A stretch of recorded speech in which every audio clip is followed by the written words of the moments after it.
Yeah.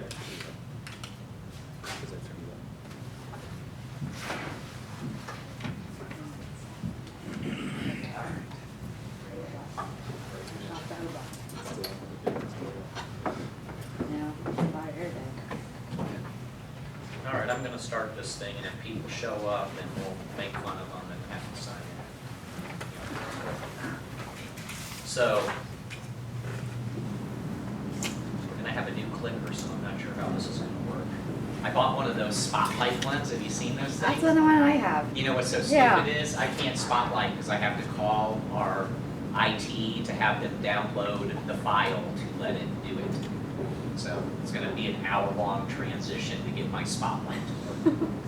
If you ever worked for a global company, you would totally understand that. So I started last night. I'm sitting in the hotel. I'm like, oh, I'm going to get my Google toy working. I'm going to use it up here. And I'm like, oh, crap.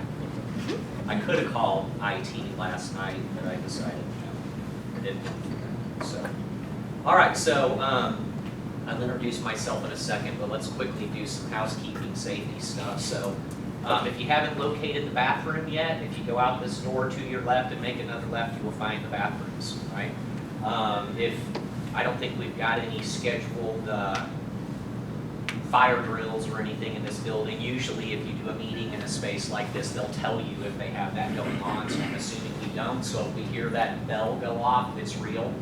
We'll grab Mitch, we'll use his head as a battering ram, and we'll find the closest window and we'll get out of this place, okay? Fair enough? Sound like a good plan to everybody in here but Mitch? Okay, perfect. Oh, meals. We do have, obviously, food up here, which everybody knows. We're gonna go grab some lunch What are we doing for lunch? at some point. Jimmy John's. Probably Here. Jimmy John's, Yeah. so we'll just probably take an order and run up there and go grab it. Yeah. We'll eat around noonish. This class is really only about 4 hours, so we'll probably eat and then wrap up, and everybody can either A, go back to your store, or B, pretend like you were here all day, whichever one you think you can get away with. You know, either one. Okay, fair enough. So the agenda, we're going to talk about how to calculate paint material profitability, some pretty easy calculations, you know. We'll talk about the accounting of it, the accounting of the sales and costing it properly, because if you're going to look at your paint material gross profit, you have to account for it properly. And then we'll look at the KPIs, or the key performance indicators that encompass paint material, right? After we do that, we'll talk about getting paid for what we do, which is I talk about in every single class. If some of you have ever sat in anything that I sit through, I'm a big proponent of. If we would just build the insurance industry for what we actually do to the car, we'd all be very, very profitable people, right? Profitable shops, right?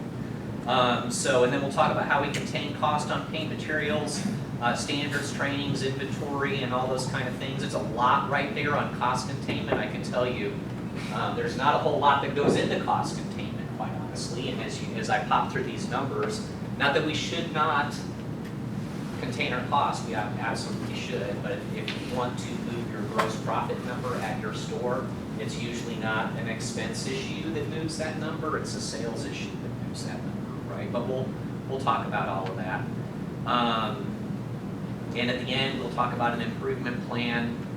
There's some incentive programs that some shops use. There's examples in the back of your book. You can always refer to them later in life if you start to go down that path, but we'll talk about that.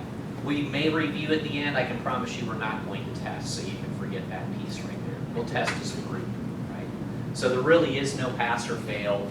Just showing up here and being able to fog a mirror will give you your credit, right? The only thing I do ask of you is, I understand we all probably came from shops, and it's possible that your phone's going to ring because there's going to be a fire at the store and they need your input, right? If that's the case, I get it. Just excuse yourself, you know, go outside, take the call, put out the fire, come back in. Fair enough? So, any questions? We good? Okay.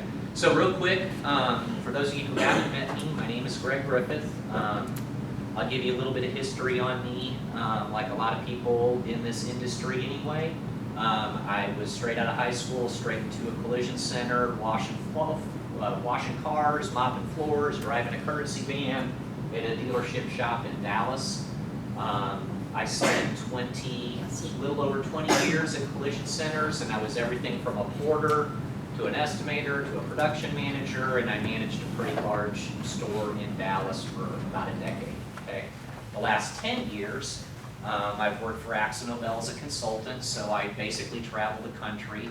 Technically, Texas is my territory, but it doesn't really always work out that way. I end up in other places.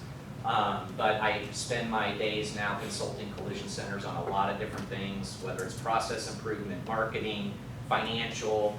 I teach classes, obviously, as you're sitting in this right here. So it's a very eclectic job.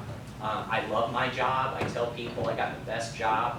I get to run around and consult collision centers and work with body shop people, but I don't have to manage any body shop people. So he's like, yeah, I get that. So no, I miss the guys, but you know, when you get to a shop where you've got 30 plus people in it and you're managing 30 plus people, you become a counselor, right? A little bit more than you become a body shop manager.